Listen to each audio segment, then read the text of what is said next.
জন্য আল্লাহ বলছেন তুমি নিজেও জাহান্নাম থেকে বাঁচো। কিভাবে বাঁচবে? ঈমান এবং নেক আমলের মাধ্যমে। জোরে বলুন না সুবহানাল্লাহ। এবং পরিবারকে কিভাবে বাঁচাবেন? আল্লাহ তো দুইটা কথা বলেছেন। একটা বলছেন তুমি নিজেও বাঁচো, তোমার পরিবার পরিজনকে বাঁচাও। তাহলে পরিবার পরিজনকে কিভাবে বাঁচাবো? আমার পরিবার আছে, আমার স্ত্রী পুত্র আছে, আমি স্বামী হিসেবে স্ত্রীদেরকে শাসন করতে হবে কিনা? মনে মাতেছে হবে কিনা? হবে। স্ত্রীকে পর্দার ভিতরে রাখা এটা স্বামীর উপর কর্তব্য। আর রিজালু কাওয়ামুনা আলান নিসা, পুরুষরাই নারীদেরকে পরিচালনা করবে। নারীদের পরিচালক হচ্ছে পুরুষ, স্ত্রীর পরিচালক হচ্ছে স্বামী। জুড়ে বলো না সুবহানাল্লাহ। এই জন্য রসুল পাক সাহেবে লৌলাক রহমতুল্লিল আলমীর নবীর স্ত্রীগণ, বিবিগণ, আজওয়াজে মুতাহারাতগণ, উম্মুল মুমিনিনগণ, আমাদের মাগণ কিভাবে দুনিয়ার মধ্যে চলাফেরা করেছিলেন, ওই আদর্শ আমাদের জানা দরকার আছে না নাই? রসুল পাকের আজওয়াজে মুতাহারাতগণের প্রতি আল্লাহ কোরআন শরীফের আয়াত নাজিল করেছেন। বিসমিল্লাহির রহমানির রহিম। ওয়াকারনা ফি বুয়ুতিকুন্না ওয়ালা তাবাররাজানা তাবাররুজাল জাহেলিয়াতিল উলা। আল্লাহ আয়াত নাজিল করে বলেছেন, ওগো মাহবুব নবীর স্ত্রীগণ, ওগো আজওয়াজে মুতাহারাতগণ, তোমরা তোমাদের নিজের ঘরের মধ্যে অবস্থান করো। জোরে বলবেন সুবহানাল্লাহ। ওয়াকারনা ফি বুয়ুতিকুন্না, তোমরা তোমাদের ঘরের ভিতরে অবস্থান করো। তার মানে তোমরা বেপরদা হয়ে ঘরের ভিতর থেকে বের হবে না। জোরে বলুন না সুবহানাল্লাহ। আল্লাহ কোরআন শরীফের আয়াত নাজিল করেছেন নারী জাতি কিভাবে দুনিয়ার মধ্যে চলতে হবে সেটার উপর আল্লাহ কোরআন শরীফের আয়াত নাজিল করেছেন। অথচ আজকাল আমাদের মা খালাদের মাঝে, আমাদের মা বোনদের কাছে এই আয়াতের কোনো খবরও নাই।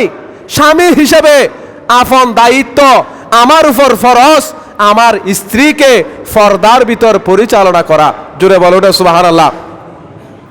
এরপর আল্লাহ বলছেন, ওয়ালা তাবাররাজানা তাবাররুজাল জাহেলিয়াতিল উলা।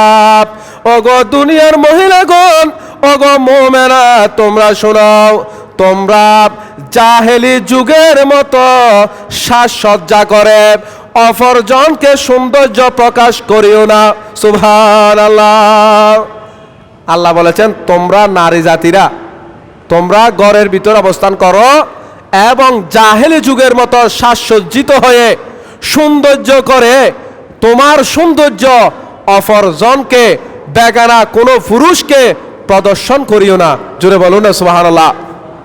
তাহলে আল্লাহ বলছেন জাহেলি যুগের মধ্যে নারী জাতিরা বুক বিলাসের বস্তু মাত্রই ছিল। ওই যুগের মধ্যে নারীদের কোনো ইজ্জত ছিল না।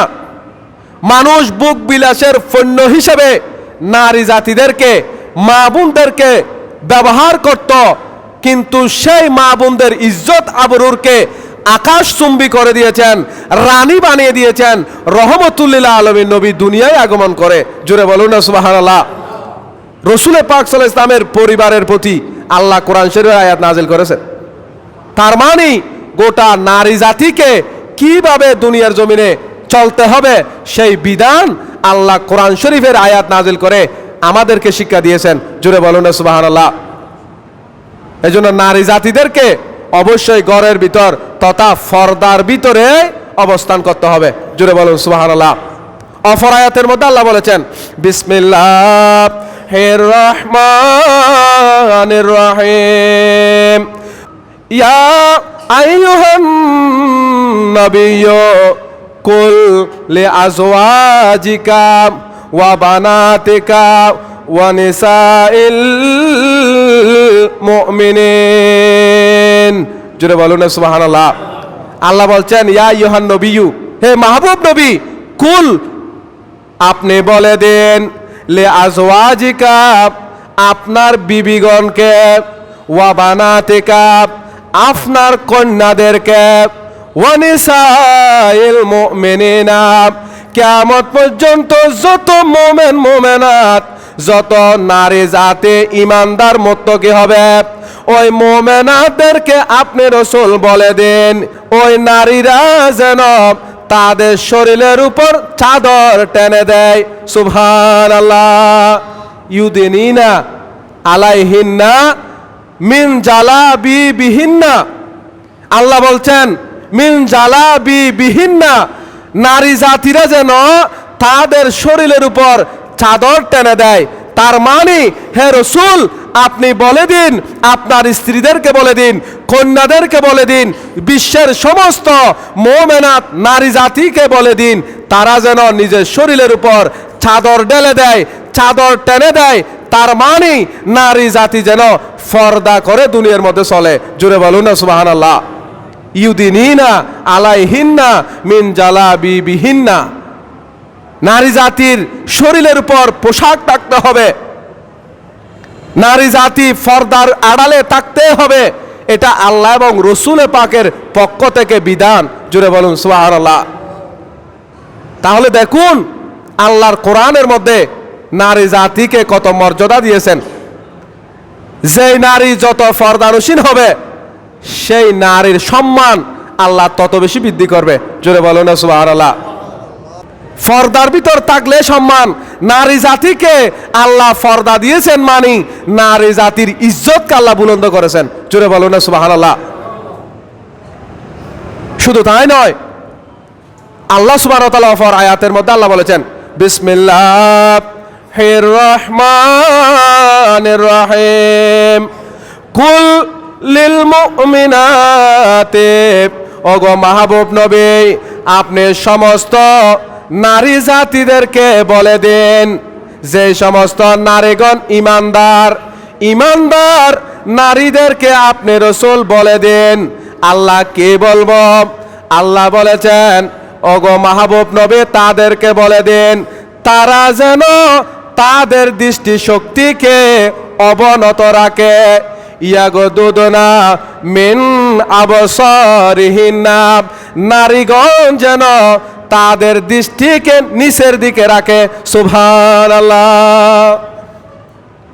মাহবুব কুল লিল মুমিনাত, সমস্ত মুমিন নারীদেরকে আপনি বলে দিন ইয়াগদুদনা মিন আবসারিহিন্না, নারীদের দৃষ্টি যেন নিচের দিকে রাখে। তার মানে কোনো বেগানা পুরুষ দেখলে সেই দিকে যেন তারা দেখে না থাকে। জোরে বলবেন না সুবহানাল্লাহ। ওয়াহফাযনা ফুরুজাহুন্না, এবং ওই সমস্ত নারীগণ যেন তাদের লজ্জাস্থানকে হেফাজত করে। সুবহানাল্লাহ। একটা বলছেন নারীদের দৃষ্টি যেন নিচে রাখে, এগুলো কোরআন শরীফের আয়াত বলতেছি। আর একটা বলছে ওয়াহফাযনা ফুরুজাহুন্না, তারা যেন তাদের লজ্জাস্থান হেফাজত করে। লজ্জাস্থান হেফাজত করার দায়িত্ব স্ত্রীদের উপর আল্লাহ ফরজ করে দিয়েছেন।